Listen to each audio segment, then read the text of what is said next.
বন্ধুরা, রান্নার কাজটা হচ্ছে দিদিভাই আর বৌদি ভাই কাকিমা মায়েদের একটা বড় কাজ।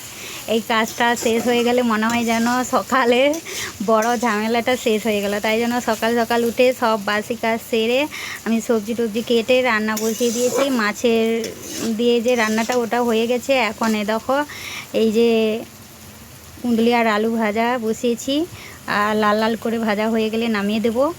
এখনও হয়নি, আর একটু বাকি আছে। এই দেখো পান্তা ভাতের সঙ্গেও খুব এই সবজিটা ভালো লাগে খেতে, আর গরম ভাতে তো আর বলার মতন নেই।